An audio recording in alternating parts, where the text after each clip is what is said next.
नमस्ते बच्चों, आशा है आप सभी स्वस्थ और प्रसन्न होंगे। आप सदैव स्वस्थ और प्रसन्न रहें, इसके लिए हम प्रतिदिन कुछ ना कुछ अभ्यास, योगाभ्यास करते रहते हैं, एक्सरसाइज करते रहते हैं, जिससे आप सदैव स्वस्थ और प्रसन्न रहें। प्रातःकाल के सत्र में आप सभी अध्ययन करते हैं भिन्न भिन्न विषयों का, और सायंकालीन सत्र में हम करते हैं योगाभ्यास इत्यादि अनेक शारीरिक क्रियाएं, जिससे आप स्वस्थ रहें।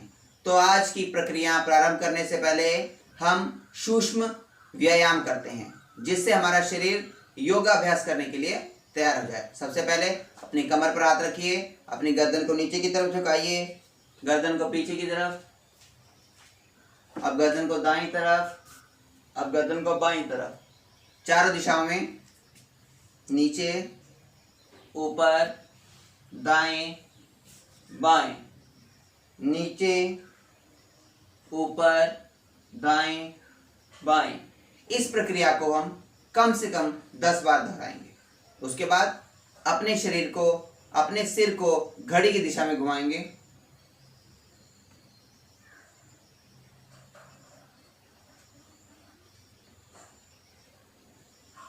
अब घड़ी की उल्टी दिशा में,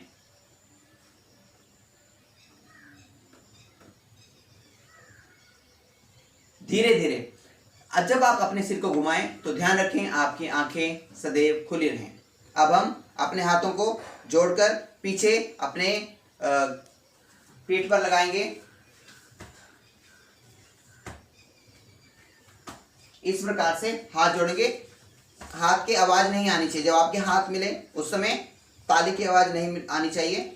इस प्रकार आप कम से कम 10 बार करेंगे। इससे हमारे कंधों की बहुत अच्छी एक्सरसाइज हो जाती है, बहुत अच्छा अभ्यास हो जाता है। अब हम अपनी कमर के लिए अभ्यास करेंगे।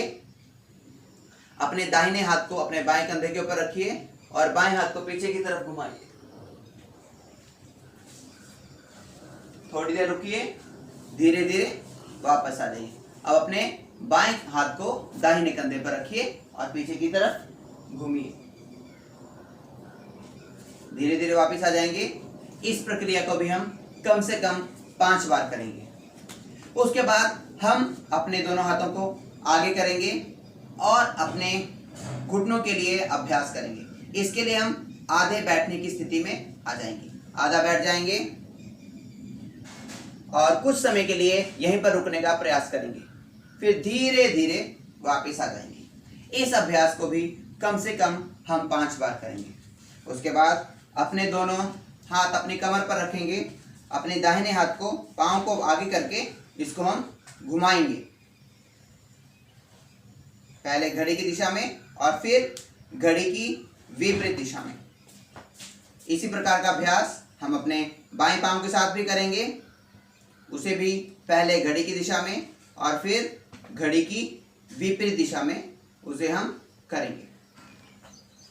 बच्चों, इसके बाद जिस प्रकार हम कक्षा में भी करते हैं, बच्चों के लिए बहुत अधिक आवश्यक अभ्यास है हम अपने विपरीत पांव को स्पर्श करना, जिसे हम अंग्रेजी में कहेंगे अल्टरनेट टो टच।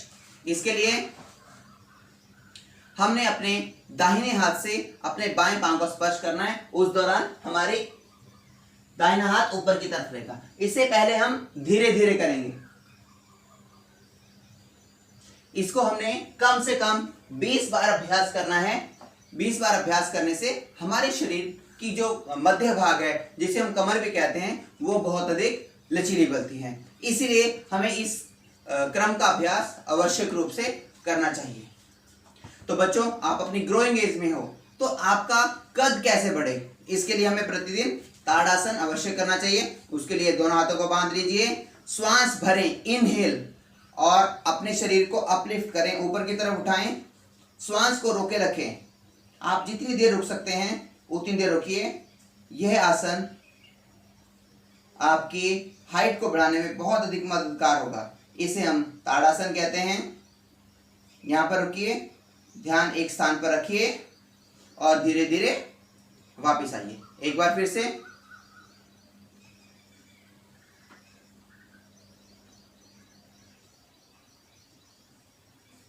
धीरे धीरे नीचे आएंगे। इसका अभ्यास भी आप कम से कम 3 से 4 बार करें। अगला आसन है हमारा त्रिकोणासन। इसके लिए हम क्या करेंगे, अपने बाएं हाथ को ऊपर उठा लेंगे और उसकी मध्यमा उंगली को देखते हुए अपने दाहिने हाथ से दाहिने पांव का स्पर्श करेंगे। मध्यमा उंगली की तरफ देखते रहेंगे। इसमें आपकी स्थिति एक त्रिकोण के समान बन जाएगी, इसलिए हम इसे त्रिकोणासन कहते हैं। धीरे धीरे आप वापिस आएंगे। यही प्रक्रिया हम अपने दूसरे पांव के साथ करेंगे। अपना हाथ ऊपर, मध्यमा उंगली को देखते हुए नीचे की तरफ आप झुकेंगे। धीरे धीरे वापिस आएंगे। इस प्रकार यह था हमारा त्रिकोणासन। अब इन आसनों को करने के बाद हमारा शरीर सूर्य नमस्कार करने के लिए तैयार हो गया है। तो हम अपना प्रतिदिन का प्रमुख आसन सूर्य नमस्कार आपके साथ साझा कर रहे हैं। इसके लिए आप सूर्य देवता की तरफ मुंह कर सकते हैं। तो मैं अब आपको करके दिखा रहा हूँ। इसके लिए सबसे पहले आप दोनों हाथ फैलाएंगे। पहले आपके हाथ जमीन की तरफ रहेंगे, फिर उसको आकाश की तरफ करेंगे और दोनों हाथों को जोड़ते हुए आगे की तरफ आएंगे। उसके बाद आप पीछे की तरफ झुकेंगे, फिर आगे की तरफ। उसके बाद जहां पर आपके हाथ हैं वहीं पर ही रहेंगे पांव। उसके बाद पहले अपने बाएं पांव को पीछे करेंगे, फिर दाहिने पांव को भी आप पीछे करेंगे। तत्पश्चात आप घुटने लगाकर आगे की तरफ झुक जाएंगे। फिर भुजंगासन की स्थिति में, फिर से पर्वतासन की स्थिति में आप अपने बाएं पांव को आगे ले जाएंगे। दोनों पांव आगे, हाथों से स्पर्श, पीछे की तरफ और आगे की तरफ। ये हमारे सूर्य नमस्कार की 12 मुद्राएं हैं। बच्चों, आज के लिए हमने योगाभ्यास किया। कल फिर से सायंकालीन सत्र में आपसे मुलाकात होगी। तब तक के लिए नमस्ते।